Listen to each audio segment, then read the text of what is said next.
So, ibig sabihin nito, lumilitaw, we are not on the same page.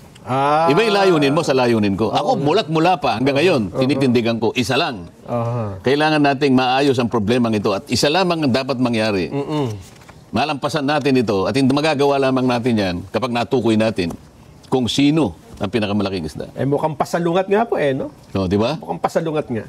Mauhuli na Sinira yung balisasa di ba? At saka parang... Kapampangan yung balisasa, alam mo ba yun? Parang... Mauhuli mo na yung isda Bigla nag-time out. Akala mong yung pinatid niya yung... Di ba? At saka walang hearing, katagal-tagal. Yun pa. Pareho Senate Blue Ribbon at saka ICI. Tinangka niya na mag-resign muna.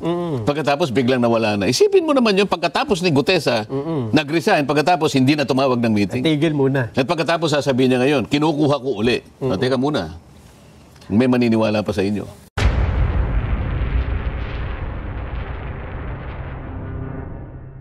Yung sa Senate Blue Ribbon Committee, mukhang magre-resume na yata sa November 14, pero ang napapansin ng marami, Sen, ay mukhang iba na yata ang gustong investigahan ng Senate Blue Ribbon Parang kayo na mismo. Ba't mo naman nasabi yun? Parang may CCTV, tapos kayo yung tinitingnan sa CCTV, parang araw-araw yata kayong iniimbestigahan. Baka narinig mo yung interview ni Senator Ping na nagpakuraw siya ng... Kasi nahanap niya nga si Gutesa kung nasa... So nagtanong-tanong yata. Ngayon, hindi malaman kung nasaan. Ngayon, tinanong siguro, paano nyo mapapasabpina kung hindi nyo alam kung nasaan? Basta i-course ko yung sabpina sa opisina ni Senator Marcoleta. Sabi ko naman sa sarili ko, paano niya gagawin yun? Uutusan niya ako?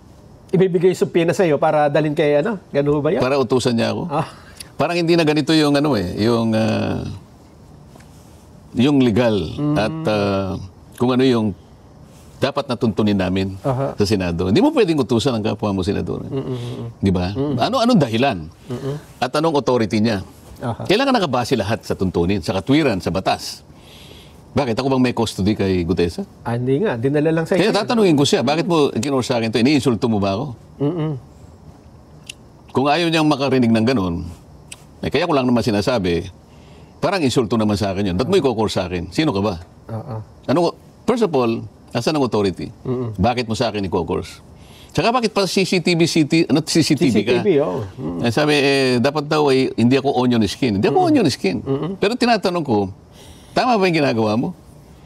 Ba't kinakailangan kunin mo yung CCTV nang dumating si Gutesa sa aking opisina? Kinunan pa niyo kung anong oras At kung sino yung sumundo, alam ka naman pasusundo ko yung hindi ko kilalang tao o sunduin mo, merong isang taong nagngangalang ganito, nangako siya na pupunta rito, tingnan mo kung makakarating, kung hindi, wala tayong magagawa. Nagkataon naman dumating. So dumating daw at dinala sa aking opisina. Kanina pupunta yung tao, hindi ka akong kausap. Nini-expect ba niya na sa kanya pupunta? So tatanungin ko lang sa kanya, is there anything surreptitious or criminal? So ibig ba sabihin, under surveillance ako sa'yo, sino ka ba? Ito yung punto Kaya alam mo, natin sa pinag-uusapan natin, hindi ba tayo iisang layunin natin? Hindi ba tayo magkasangga rito? Ano bang pakay mo? Akala ko ba sinusuri natin, tinitingnan nating mabuti, alang-alang sa kapakinabangan ng ating bansa, na sa laula ng ating bansa. Ang aking pakay, matukoy natin kung sino ang malaking isda. Ba't tayo mo kung tulungan dito? Dating bes na tulungan mo kung ano pinagagawa-gawa mo. Di ba? Kung gusto mo makarinig ng ganito sa letra, subukan mo.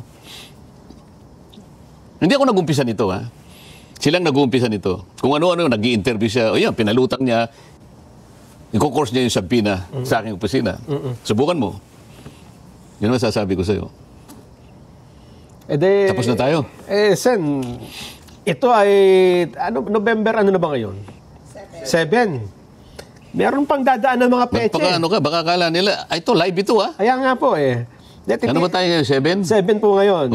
Titingnan ko lang yung kalendaryo Kasi may napansin lang ako sa kalendaryo Kalendaryo. November 7 po ngayon, Friday. Meron pang dadaan ng mga peche. Ito, November 16, November 17, November 18. Hindi, November 14 naman daw yung sa kanya, di ba? yung hearing. Maghihiring daw siya November 14, hindi ba? Ayun nga daw. Oh. O anong kinalaman ng 16, 17 at 18. 17, 18? Hindi ko rin alam. Tinatanong ko lang sa inyo, baka ano ba yung November... Ba't mo sa akin tatanungin ako, yung kalendaryo ng Blue Ribbon ang tinitingnan ko? Ako sa bagay. Magkaiba tayo ng kalendaryo. Ang sinasabi ko lang, wala akong kinalamanan sa kalendaryo. Ang ating pinag-uusapan dito, bakit sila gagawa ng isang bagay na wala sa tuntunin? Unang-una, under surveillance ba ako? Ba't kinakailangan tingnan mo yung CCTV?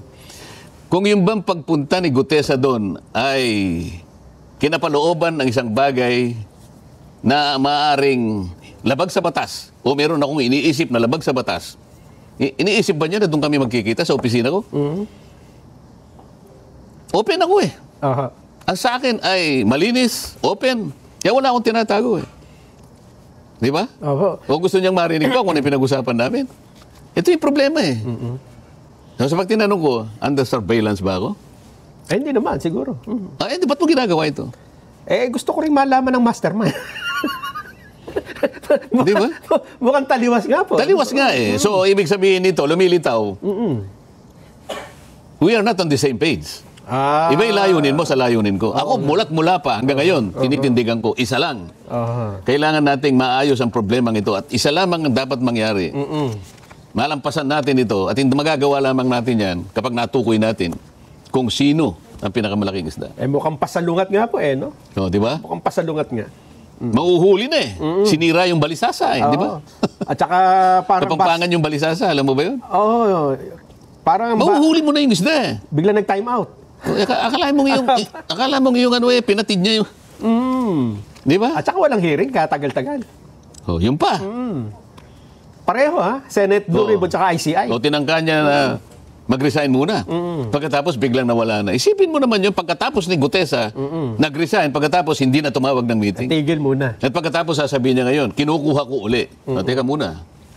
May maniniwala pa sa inyo.